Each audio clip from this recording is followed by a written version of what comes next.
Hey guys, Kenny here at Learn How to Prosper, and I want to just share my daily walk in the New Testament. And I love the New Testament. I love the story of Jesus Christ. I'm actually in the middle of a project right now where I'm writing a book from the perspective of Jesus Christ, him writing it. And it's kind of interesting going through that and trying to understand what's in his head when he met each one of the different apostles and those that he called to be his disciples. It's just been fascinating. Stay tuned. Eventually, I'm going to make that available on Amazon if you want to read it. But for me, it's been a wonderful project, one I've really appreciated. And here, this is an app that I wrote. It's called Master the New Testament. You can get there at masterthenewtestament.org. And it's something I pulled together, just help me learn more about the New Testament. And so if you come here to learn, one of the things that I've done is I create these flashcards, and so I can kind of randomly pick a chapter to study each day. And obviously, if I know and understand the chapter, then and if I can properly identify a chapter based on the picture and the synopsis, well then great, I'm a winner on that one. If not, then well, then that's a chapter that I get to study for the day. Okay, so that's kind of the way I look at it. So here it's got this interesting picture. It looks like it's got Paul, and he's got something in his heart and a couple of tablets and looks like some demons around him. Paul explains how the law has authority over a person only while they live, using the analogy of marriage. Paul explains how the law has authority over the person only using marriage. Believers have died to the law through Christ to bear fruit for God. He describes the internal conflict, so I guess that's what that's depicting here, the internal conflict, where the law is good, but sin uses it to produce death, causing this struggle between the desire to do good and the sinful nature within. I mean, we all feel that, right? You often talk about you got angel on one shoulder, devil on the other. I think that's what he's talking about. Some of the key points of this chapter, and I don't know what it is yet. You probably do. It says the law has dominion over a person only as long as they live. Believers are dead to the law through Christ's body to be joined to him and produce fruit for God. Sinful passions aroused by the law lead to death despite the law itself being holy and good. Paul acknowledges the law reveals sin, such as coveting, but sin exploits the law to bring death. He describes an internal battle where he desires to do good, but often does what he hates. Interesting. The conflict is between the spiritual law he delights in and the sinful law warning within his members. Paul cries out for deliverance from the body of death and thanks God through Jesus Christ. I have no idea which chapter this is. If I were going to try and guess, it's probably going to be, I don't even know. I don't even know that I could venture a guess. I can look at some hints, but marriage analogy. So it's where he talks about marriage. I should know this. You probably do.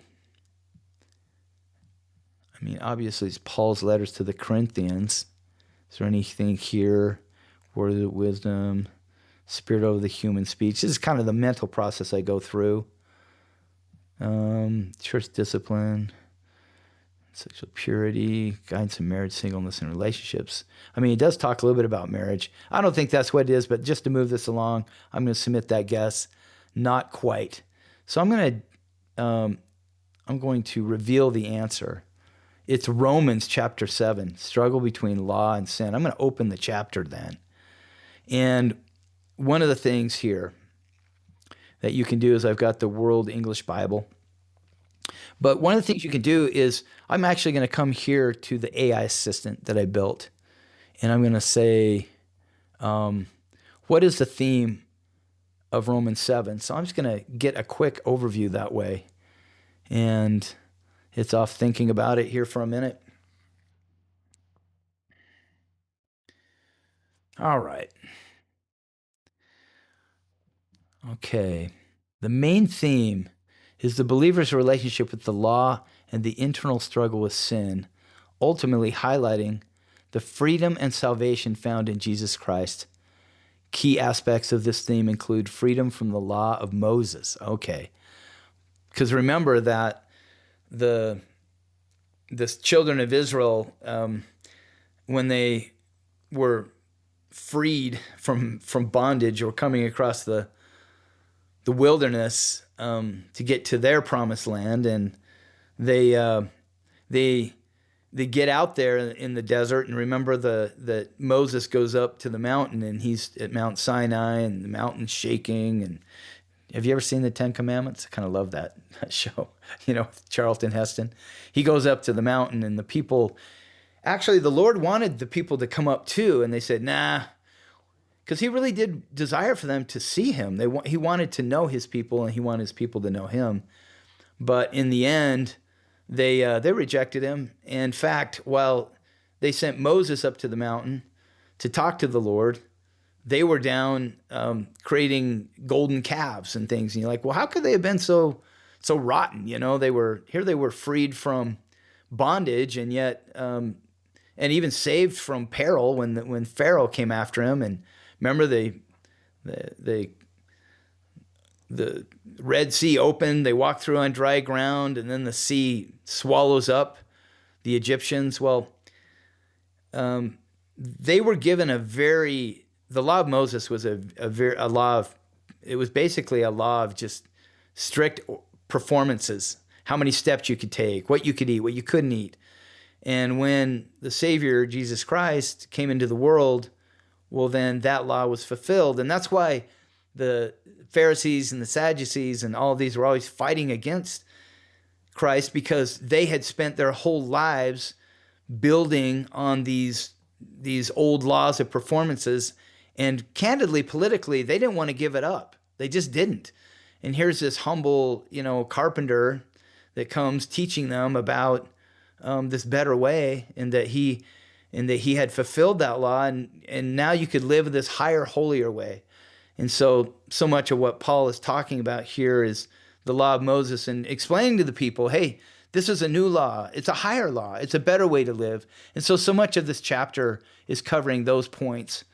He explains that believers are no longer bound by the law of Moses, which was fulfilled by Jesus Christ. He uses the analogy of a woman freed from her marriage vows upon her husband's death to illustrate the saints are now married to Christ, which I love that analogy, enabling them to bear fruit for God in the newness of the Spirit rather than the oldness of the letter. So you can live this new spirit of the law instead of this old letter of the law. And I mean, it's so freeing, really, when you think about it. The chapter clarifies that the law itself is holy, righteous, and good, but it reveals sin and makes humanity aware of its sinful nature. It exposes sin and shows what is right, but it cannot provide the power to overcome sin. I love that. Like, all these laws and performances, it would reveal the low, the human nature and the fallen nature of man, but it didn't have the power to redeem. And that's why Jesus came into the world, to pay a price that we couldn't pay for the sins that we commit.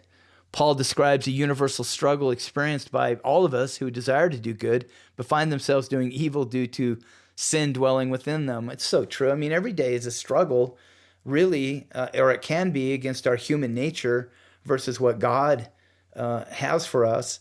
And he invites us to live a higher, holier way, and only for our own happiness, honestly, and for our own peace, and for the confidence that comes from being on God's side, which that's what I choose.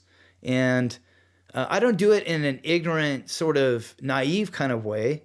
I know that I'm not perfect. I know that I, of myself, am weak, but I know that there's something higher to strive for. And when I'm striving, I feel better, I feel good, I feel strong, and that's where I want to be. So let's just finish this out. But find themselves doing this internal battle, which we all can feel between the spirit and the flesh, is a central part of the human experience, even for those who delight in God's law. It's true. And look, all of us are sinners. It doesn't matter like how much you pray and how many scriptures you read and how many good things you do. We are all susceptible. because we're in a fallen world.